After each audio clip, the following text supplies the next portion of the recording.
किसी गांव में मदनलाल नाम का एक आदमी रहता था। उसकी दो बीवियां थीं। बड़ी वाली का नाम चंपा था और दूसरी छोटी वाली का नाम काशी था। दोनों बीवियों की एक एक बेटी थी। बड़ी बीवी के बार बार कहने और लड़ाई झगड़ा करने पर मदनलाल ने दूसरी बीवी और उसकी बेटी के रहने के लिए घर के पिछवाड़े में एक झोपड़ी बनवा दी। चंपा अपनी बेटी के साथ गरीबी में अपना जीवन गुजारने लगी। उसकी बेटी का नाम कलावती था। एक दिन पिता ने कलावती को आदेश दिया कि वह जाकर उसके धान के खेत की रखवाली करे। कलावती हर रोज एक ऊंचे स्थान पर बैठकर खेत की रखवाली करती और चिड़ियों को उड़ाती रहती। इसी तरह कई दिन गुजर गए। एक दिन धान की रखवाली करने के लिए जब वह उस ऊंचे स्थान पर चढ़ी तो उसने गाना गाना शुरू कर दिया।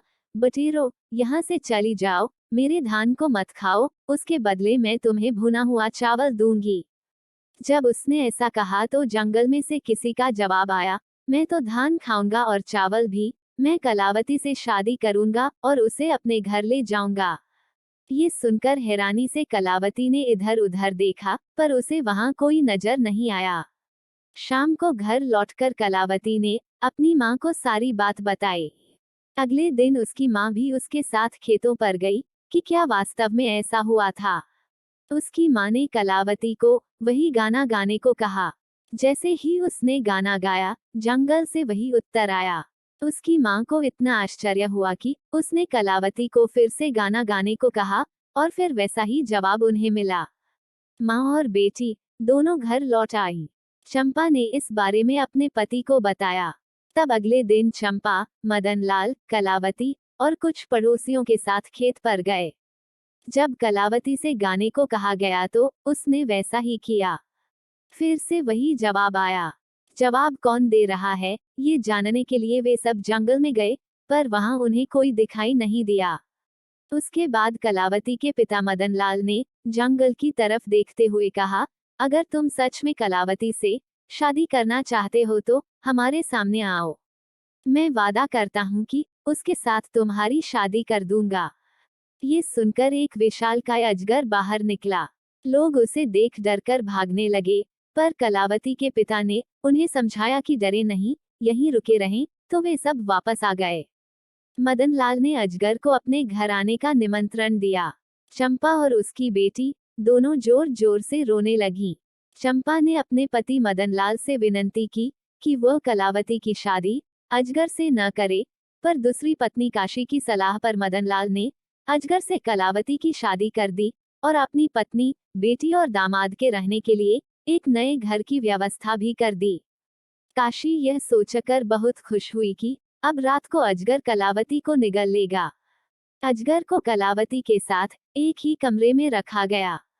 ये सोचकर कि अब वो उसे निगल लेगा, कलावती ईश्वर से प्रार्थना करने लगी।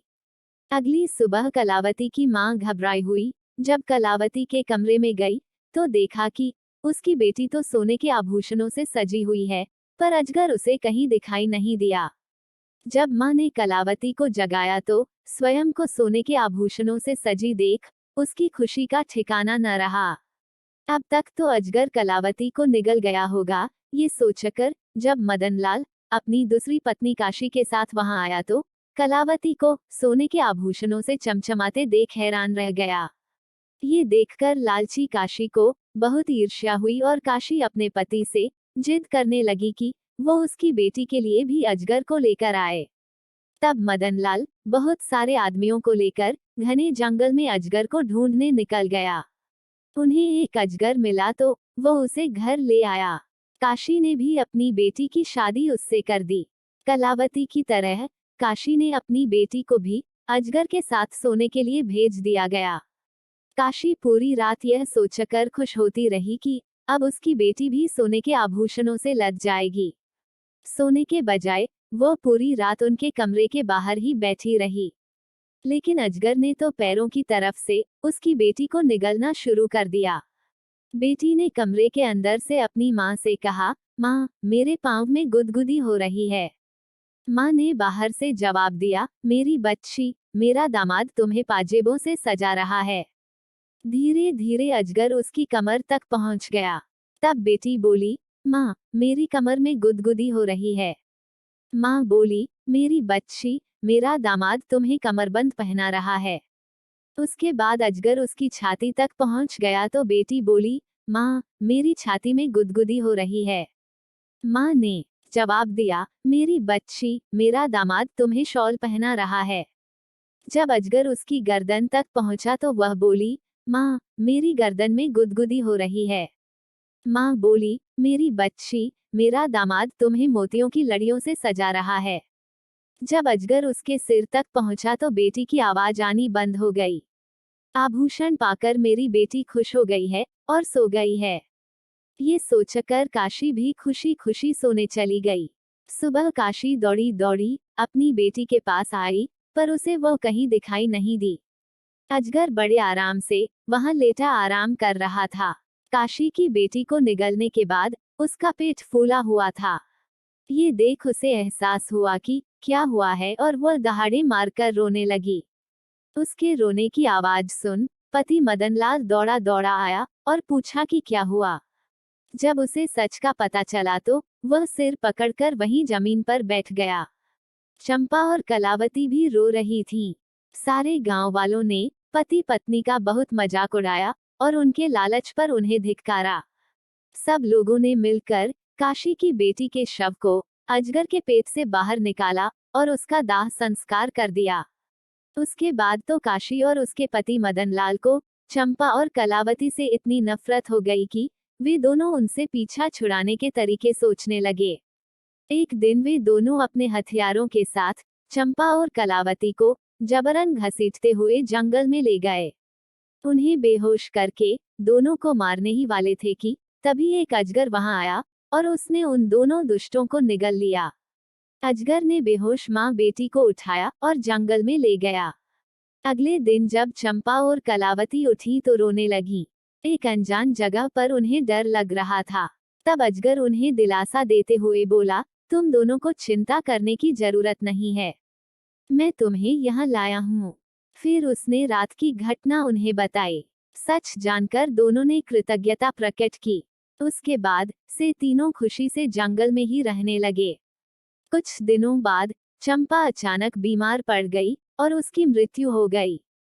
कलावती अकेली रह गई। एक दिन जब अजगर बाहर गया हुआ था तब एक बूढ़ी स्त्री वहां आई। कलावती ने लंबे समय से किसी मनुष्य को नहीं देखा था।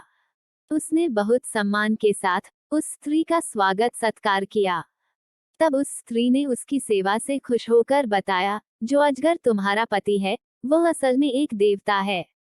वह हर रात तुम सो गई हो या नहीं ये देखने के लिए तुम्हें चुटकी काटता है और फिर अपने अजगर का चोला उतारकर स्वर्ग में चला जाता है। वहां कुछ समय वह अन्य देवताओं के साथ व्यतीत करता है। अगर तुम अपने पति को देवता के रूप में देखना चाहती हो तो रात को सोने का नाटक करना, पर सोना मत। जब वह अपना चोला उतार स्वर्ग जाए तो तुम उसके चोले को आग में जला देना। जैसे ही तुम उसका चोला जलाओगी उसे अपने बदन में जलन का एहसास होगा। तब तुम तुरंत पंखे से हवा कर देना और उसे आराम हो जाएगा। जल्दी ही उसे नींद आ जाएगी। सुबह तुम उसे माला पहनाकर उसका अभिवादन करना। तुम्हारा पति ही है जो अजगर के रूप में तुम्हारे सामने आता है। ये बात सुन कलावती की खुशी का ठिकाना न रहा। उसने उसे घड़ा भरकर सोना और चांदी दिया। कलावती ने वैसा ही किया जैसा कि बूढ़ी स्त्री ने बताया था और उसके बाद वे कई महीनों तक सुखमय जीवन बिताते रहे। मेरे प्यारे दोस्तों, आपको कहानी कैसी लगी हमें कमेंट करके बताइए। कहानी अच्छी लगे तो लाइक कीजिए, शेयर कीजिए और प्लीज चैनल को सब्सक्राइब जरूर कीजिए। कहानी सुनने के लिए धन्यवाद।